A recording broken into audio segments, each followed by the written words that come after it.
안녕하십니까. 김포삼성 부동산 TV 채널 읽어주는 부동산 정보의 주한영입니다.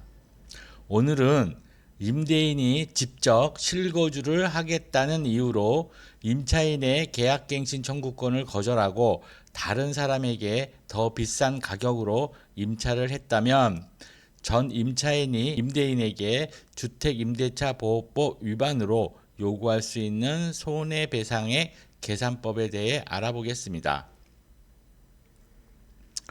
우선 우리 주택임대차보호법 제6조의 3, 제5항은 임대인이 제1항, 제8호의 사유로 갱신을 거절하였음에도 불구하고 갱신 요구가 거절되지 아니하였더라면 갱신되었을 기간이 만료되기 전에 정당한 사유 없이 제3자에게 목적 주택을 임대한 경우 임대인은 갱신 거절로 인하여 임차인이 입은 손해를 배상하여야 한다라고 규정하고 있습니다. 그럼 얼마를 손해배상액으로 청구해야 할까요? 계산을 쉽게 설명하기 위해 예로서 아래와 같이 설정하겠습니다. 임차인이 전세보증금 4억 원의 주택에 거주하는데 임대인이 임차인에게 자신의 부모, 자녀가 거주한다고 임차인을 속여 임차인을 퇴거시킨 후 6개월 뒤에 전세보증금 5억 원에 다른 임차인에게 임대를 하였고 기존 임차인은 새로 얻은 같은 지역, 같은 유형, 같은 방이나 면적의 주택 임대료가 전세보증금 4억 5천만 원이었다면 그에 따른 손해배상액은 다음과 같습니다. 보증금을 월 차임으로 환산하기 위한 참조 조문은 다음과 같습니다. 주택임대차보호법 제7조의 2 월차임 전환 시 산정률의 제한. 보증금의 전부 또는 일부를 월 단위의 차임으로 전환하는 경우에는 그 전환되는 금액에 다음 각 호 중 낮은 비율을 곱한 월 차임의 범위를 초과할 수 없다라고 규정하고 있고요. 두 가지 방식입니다. 첫 번째는 은행법에 따른 은행에서 적용하는 대출 금리와 해당 지역의 경제 여건 등을 고려하여 대통령으로 정하는 비율, 이거는 현재 10%입니다. 두 번째는 한국은행에서 공시한 기준금리 2024년 7월 기준으로 보면 3.5%입니다. 여기에 대통령으로 정하는 이유를 더한 비율, 지금 대통령으로 정한 비율은 2%입니다. 그래서 합하면 5.5%입니다. 따라서 월차임 전환 시 산정 비율은 5.5%를 적용해야 합니다. 우리 주택임대차보호법 제6조의 3, 제6항은 아래와 같이 규정하고 있습니다. 동법 제5항에 따른 손해배상액은 거절 당시 당사자 간의 손해배상액의 예정에 관한 합의가 이루어지지 않는 한 다음 각 호의 금액 중 큰 금액으로 한다라고 규정하고 있고, 따라서 합의가 이루어지지 않는 한이라고 했으니 합의를 하면 합의된 금액으로 한다는 것입니다. 자, 세 가지 방식으로 정하는데요. 첫 번째는 갱신 거절 당시 월차임의 3개월분에 해당하는 금액. 그래서 손해배상액을 계산해 보면 환산율, 일단 한국은행이 제시한 금리 3.5%, 거기에 대통령이 정한 이율 2%를 더하면 5.5%가 됩니다.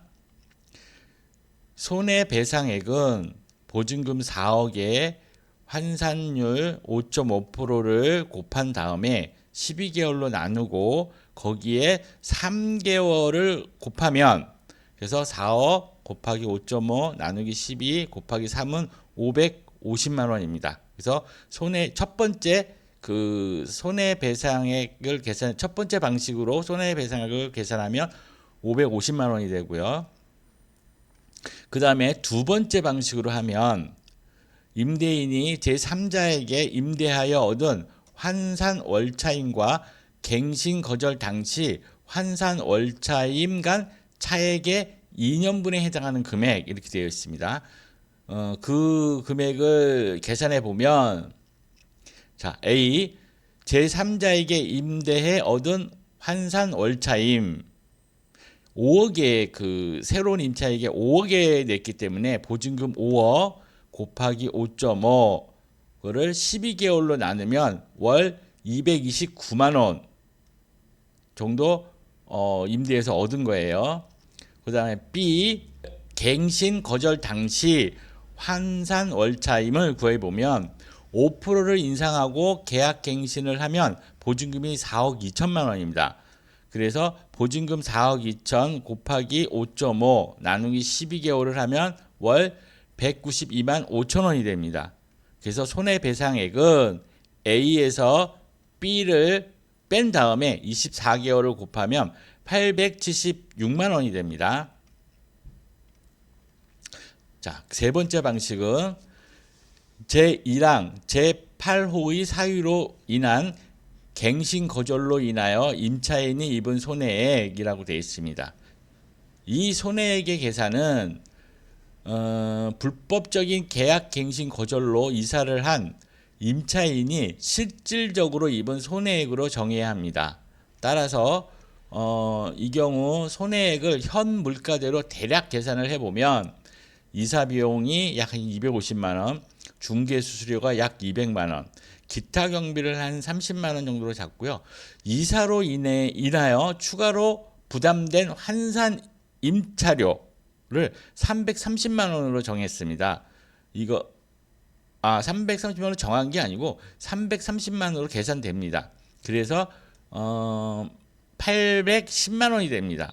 여기서 부담된 환산 임차료를 어떻게 계산했느냐 하면 자, 그 부담된 환산 임차료를 계산해 보면 자, A 보증금 차액이 5천만 원이잖아요. 그러니까 이 사람이 4억에서 4억 5천만 원짜리로 이사를 했으니까 보증금 차익이 5천만 원을 더 낸 겁니다. 그래서 5천만 원에 대한 환산 월차임은 5천만 원 곱하기 5.5 나누기 12개월로 한 다음에 24개월을 곱하면 550만 원이 됩니다. 자, B 법정 5% 내에서 인상을 하였을 경우 인상된 보증금 2천만 원의 환산 월차임입니다. 즉 뭐냐면 4억의 보증금에 대해서 임대인과 계약갱신을 하면서 5% 내에서 인상하면 보증금이 4억 2천만 원이 됩니다. 그러니까 2천만 원이 인상된 거죠. 그래서 그 2천만 원 곱하기 5.5 나누기 12 곱하기 24개월 하면 220만 원입니다. 그래서 여기 A와 B를 빼면 330만 원이 되는 거죠. 즉 뭐냐면은 이 사람이 그 이사를 감으로써 그 월차임을 24개월 동안에 330만 원을 더 내게 된다는 겁니다. 그래서 위 세 가지 중에서 가장 큰 금액이 손해배상액이 되므로 이 두 번째 계산 방식으로 산출된 876만 원이 되는 겁니다. 그럼 주택임대차보호법 제6조의 2 제1항 8호에서 정의하는 실거주의 기간이 얼마냐에 대한 의문, 즉 계약갱신 거절 후 임대인은 얼마나 실거주를 해야 하느냐의 문제는 주택임대차보호법 제6조의 2 제6항 2호에서 2년분에 해당하는 금액이라고 한 규정을 보아 2년을 실거주해야 한다는 의미로 볼 수 있습니다. 감사합니다. 구독, 좋아요는 사랑입니다.